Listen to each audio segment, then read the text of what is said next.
Is Bitcoin the future of money? The worst financial crisis of the past few decades and the birth of Bitcoin happened at the same time. And at that time, Saturn and Uranus were in an opposition. The Saturn-Uranus cycle that began in 1988 times the financial crises of the past few decades, but it also speaks to the rise of crypto. It's almost as if the more discredited the financial system becomes, the more crypto grows. In my last episode, I showed how that cycle seems to promise rough economic times ahead. In this episode of World Astrology Report, we're going to see what that same cycle says about crypto. And what it suggests to me is that love it or hate it, it matters.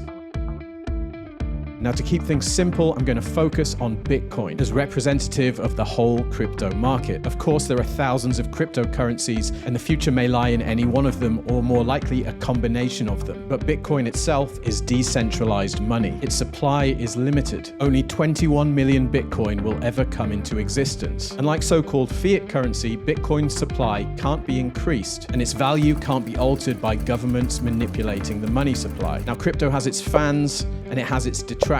It has its geniuses, and it has its... But let's try and put what we think about crypto aside. The question is, does the future of money lie in crypto or doesn't it? Now, in my last video, I gave a warning about the global economy. It was based on the Saturn-Uranus cycle, which seems to time economic crises with eerie precision. In 1988, we had a Saturn-Uranus conjunction. That conjunction initiated the cycle we're currently in. It's a 45-year cycle that will take us to 2032. And as I explained in my last video, around the time of that conjunction, we had the Black Monday financial crash, and ongoing was the savings and loans crisis, which concerned mortgages. But here's the interesting thing. In 1989, when the conjunction was still close, a man named David Choum set up the Digicash Corporation. This was the first attempt at establishing a cryptocurrency. Now, what happens at a conjunction shows us how the whole cycle is going to play out. It's the seed for the plant that will grow, and the seed contains an image of that plant within it. In other words, crypto was born at that conjunction, so crypto would be a big part of the story of this 45-year Saturn-Uranus cycle. Now, in 1998, with Saturn and Uranus very close to a waxing square, Digicash filed for bankruptcy, and shortly afterwards, the Dotcom bubble burst. The crypto dream seemed like it was over, although very few people cared at that time. Now, in 2008, Saturn and Uranus reached the opposition. That was when the devastating subprime mortgage crisis happened. Banks had behaved incredibly recklessly, so recklessly that governments were forced to bail them out using public money. Bankers weren't held accountable, and people with their eyes open saw how rigged the financial system really was. Socialism for the banks, capitalism for the people. But around the same time, in January 2009, Bitcoin was born. That's an important omen. Now, since then, Bitcoin has staged an incredible rise, and it's been joined by countless other cryptocurrencies. Last year, in 2021, we reached the waning square of the Saturn-Uranus cycle, the last hard aspect of this cycle that will take us to 2032. And in November of last year, Bitcoin reached a mind-boggling all-time high of $68,000. Now, the price of Bitcoin has collapsed since then, and Bitcoin still seems to be correlated with the traditional financial markets. But what's coming next? In my last video, I made it clear that planetary cycles and history suggest we're on the brink of a catastrophic economic crisis. And let's be real, the news is saying the same thing. The comparisons are bleak, the predictions dark.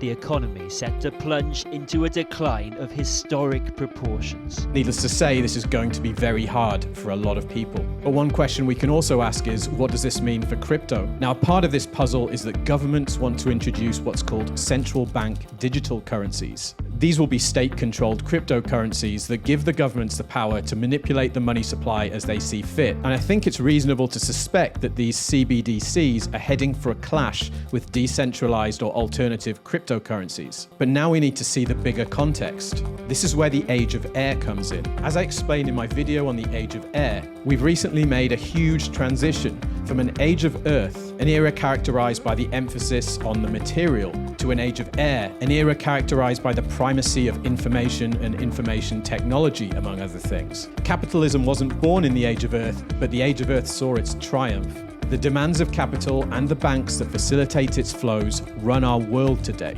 But capitalism is an earthy system, and I've made it clear that I think over the course of this age of air, which will last for about 200 years, it will die. Now, I don't know exactly how or when, but that outcome fits the elemental transition, I think. Power is going to move away from the financial sector towards information technologists. It's already happening. But I also suspect that a move from fiat currencies to decentralized crypto would also fit this transition. Earth is form, Earth is structure. Air cannot hold form. It tends to dissolve structures. Now, governments aren't going to give up their ability to control the monetary supply without a fight. And I don't think cryptocurrencies can replace fiat currency unless fiat currency becomes unviable. Could that be part of the story of the next 10 years? It's hard to see how that could happen right now, but we're about to move into a revolutionary period.